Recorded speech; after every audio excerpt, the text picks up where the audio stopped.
The greatest postseason in sports, March Madness, is just under 2 months away. 68 teams will have a chance at immortality and to be forever remembered as champions. But which teams will have that chance, and which teams will be stuck wondering, what if? Welcome back to Penn State Sports Night. I'm Nate Johns, joined by Chris Vadnais and Massimo Buonagurio to break down the current state of college basketball. We'll tip off with the team whose home rests just 2 miles from our studio, Penn State. The Nittany Lions look primed to make the big dance in their second season under head coach Mike Rhoades, but lately have fallen out of most bracket projections. What do the Nittany Lions need to do to claw their way back into the field? Chris, I'll start with you. Let me tell you something, Nate. You get on your computer, you Google up Penn State Nittany Lions record, men's basketball, and you see that they're 13-6 right now. And you think, wow, that's a good team, but that's not an NCAA tournament team. To that, I say you are sorely mistaken. This team has gone nowhere. Sure, they went on that 4-game losing streak. They had a bit of a heartbreaker, more than a bit of a heartbreaker, I'll say, to Oregon, and another one to Indiana. But they have kept it close within most of these games, aside from a bit of a flub against Illinois.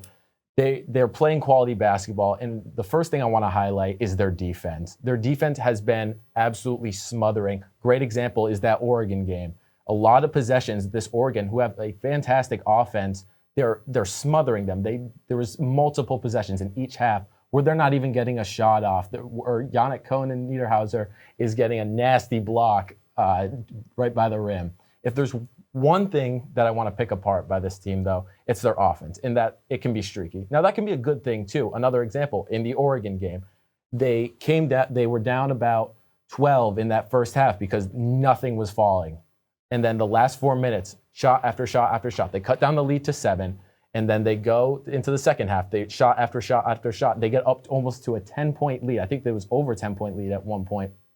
And then all of a sudden, it just falls apart. And while I said that their defense was good, on offense, I can tell you exactly where it falls apart. It's as soon as they stop running the offense and play the ISO ball. When that streak started, it was off of an open 3 from Nick Kern because they ran the pick and roll, and they were actually able to get a clean shot off. And that's where they succeed the best. As soon as they get the ISO ball and they throw up a bad mid-range that bricks off, they come back and they do it 1, 2, 3 possessions. The defense can keep up, but not to that extent. They're gonna lose points, and that's how they lost lead Oregon, and that's how they've been doing it in a lot of the other games. Absolutely, and when they're playing like that, it's almost like they should be playing for the Brick City Benchwarmers. But Massimo, what do they need to do in order to find their way back into the field? Well, you talk about their record, 13-6, but let me split that up. On the road, they're only 1-3, and that win is against Drexel, which Drexel, I mean, come on. I mean, in terms of the rest of their schedule, 7 of their last 12 home games, or their games, are on the road. They got to go all the way to California to play UCLA, and USC. They got to go to Minnesota, Williams Arena. You know, Minnesota should be a team they should be able to beat, and when you look at the past, they've only beaten them 3 times this entire century at Williams Arena, which isn't that good. They got to go to ranked Michigan, Wisconsin. They got to go to Iowa. And they have these tough road games, but if they don't win these games, I don't see them having a path. And they got to have a really good conference tournament. Remember the last time they made the NCAA tournament? They made it all the way to the final where they lost to Purdue, but they still made the tournament. You know, as long as they have, and they have a very good schedule in terms of their home games. They play Washington at home. They play Ohio State in Rec Hall. They play Nebraska. So these lower half teams, if they can continue, they've been outstanding at home this season. And if they just continue playing well at home, and they got to pick it up on the road, and if they have at least 20 wins by the end of the regular season, and they have a positive conference record, I think that they totally have a path. Absolutely. That 2022 team, Micah Shrewsbury, drawing up more plays than Broadway. Obviously, it's going to be a tough road for the Nittany Lions, but not the toughest road in college basketball. That goes to the teams in the SEC, arguably the best conference in college basketball. This year, they have a chance to go down as the best conference in college basketball history if they can break the 11 teams in March Madness, a record set by the Big East back in 2011. Massimo, I'm going to start with you this time. Do they break that record? And whether or not they do, how many teams does the SEC send to the dance this year? The SEC has been outstanding this year. I mean, 12 out of 16 teams so far only have 4 losses or less. They have been outstanding. I mean, this past AP poll, 9 teams in the top 25. Vanderbilt and Georgia getting votes as well. The only team not getting votes is Oklahoma, which they could be that cutoff team. I mean, it really comes down to those teams, those bubble teams, and how well they do in the conference tournament. I mean, before we get to the conference tournament, the regular season, those good teams are going to be playing good teams, and those teams with 4 losses, maybe like the Georgias and the Oklahomas, are going to have to pick it up. They're going to have to beat those bigger teams, and maybe those teams that don't have as many losses like Vanderbilt and Missouri, they're going to have to start winning games as well. They're going to start be playing some much better opponents like Auburn, like Alabama, and the thing is, it's going to come down to that conference tournament. If bubble teams that like Georgia, like Oklahoma, if they want to make the tournament, they're going to have to start playing very well. But realistically, I think it's going to be a big number. I don't think it's going to break that record of the Big East, though. I think it's going to be about 10, maybe 9, possibly 11, maybe tying that record. I think 12 is just too many teams, but they've been such a good conference this year. I think it's going to be a lot, but I don't think it'll break that record. I'm a little optimistic, though. I still think it's a little up in the air. Like you said, they have 12 teams that are 14-4 and better. I think that cutoff team is Oklahoma, who's 14-4. And you talk about quality wins. They have quality losses, too. A lot of the losses that these teams have are within the conference. And that just goes to show how competitive they are. A lot of these teams are undefeated outside of the conference, which means it keeps it competitive, and they're winning games that they should be winning. They won the games, prior to conference play.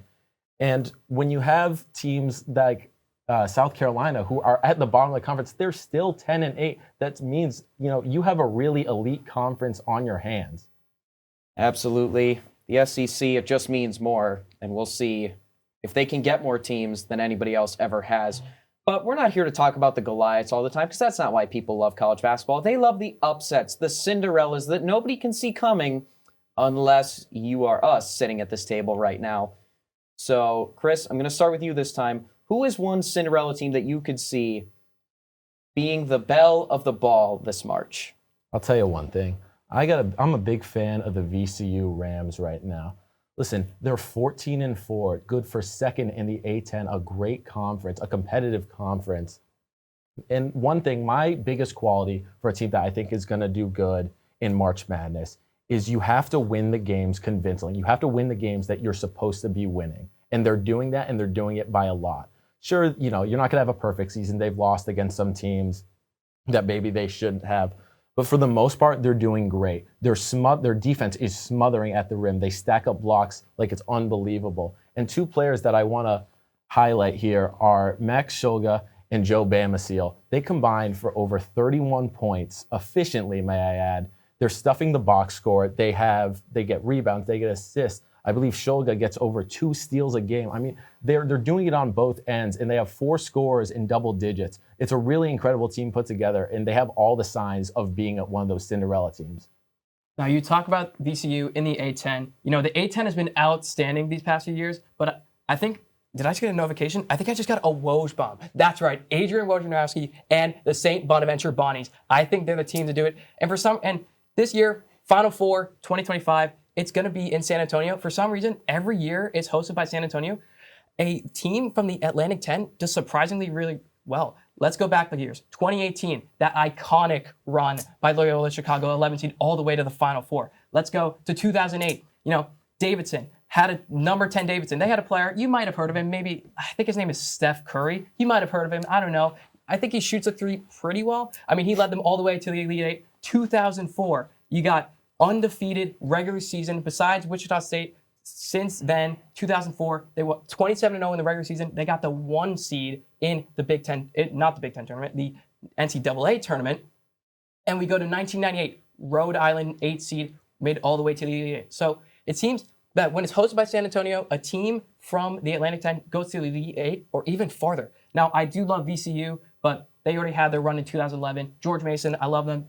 They had their run in 2006. I think it's the St. Bonaventure Bonnies' turn. I mean, Adrian Wojnarowski has been teaching these guys how to be absolute dogs as the general manager. And another dog, Melvin Council Jr. He leads the team in points per game, assists per game, and steals per game. Leads the A10 in steals, and they've been outstanding. 15-4 overall record. They have an outstanding away record and home record. I think they're the team to do it. As long as they make the tournament, obviously Atlantic 10, absolute unreal tournament. Maybe some multiple teams get into the tournament. I mean, it's kind of tough when you have so many great teams, and we're going to see what happens, especially with the SEC. So many teams are going to be going from that, and even as a mid-major conference, who knows what's going to happen, but I think they can get it done. Absolutely, and the A10 will most certainly be the mid-major conference to watch. And while it may be freezing cold outside, the college basketball season continues to heat up. For Massimo Buonagurio and Chris Vadnais, I'm Nate Johns. Thank you for joining us, and have a good night. Hey everybody, thanks for tuning in to this edition of Penn State Sports Night. For more content like this and so much more, make sure you subscribe to our YouTube channel and follow us on Instagram, TikTok, and X. For everyone here at Penn State Sports Night, We are Penn State Sports Night.